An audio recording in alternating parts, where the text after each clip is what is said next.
સુરતમાં લોન લેનારાના જ ડોક્યુમેન્ટના આધારે ડિજિટલ લોન કરાવી ચીટિંગ કરનારા વિરુદ્ધ લસકાણા પોલીસ મથકે નોંધાયેલી ફરિયાદના આધારે વોન્ટેડ આરોપીને ક્રાઇમ બ્રાન્ચની ટીમે વરાછામાંથી ઝડપી પાડ્યો છે।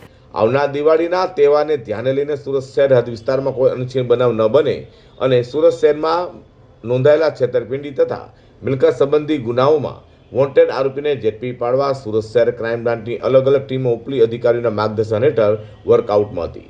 તે સમયે નાસ્તા ફરતા સ્કોડની ટીમે બાતમીના આધારે વરાછા માતાવાડી કમલપાક સોસાયટી નજીક પાસેથી મૂળ ભાવનગરના મહુવા હાલ વરાછા માતાવાડી ખાતેના મોતીનગર સોસાયટીમાં રહેતા ઠગ રોહિત ભરત ભીલ ઝડપી પાડ્યો હતો। ઝડપેલા આરોપીની પૂછપરછ કરતા તેને કબૂલાત કરી હતી કે તે સાગરીતો સાથે લસકાણા શ્યામધામ ચોકડી પાસે સ્કાયવ્યુ શોપિંગ સેન્ટરમાં ઈશા ટેક્સ એન્ડ કન્સલ્ટન્સી નામે ઓફિસ ચાલુ કરી ઓફિસમાં ડિજિટલ લોન તેમજ આઈટી રિટર્નનું કામ કરતો હતો। જ્યાં ગ્રાહકોને લોન અપાવવા દરમિયાન તેઓને ડોક્યુમેન્ટ અને કોરા ચેકો મેળવી તેના આધારે ડિજિટલ લોન લઈ લોકો સાથે ઠગે આચરતા હતા। જે મામલે લસકાણા પોલીસ મથકે ફરિયાદ નોંધાવતા પોતે ભાગી છૂટ્યો હતો।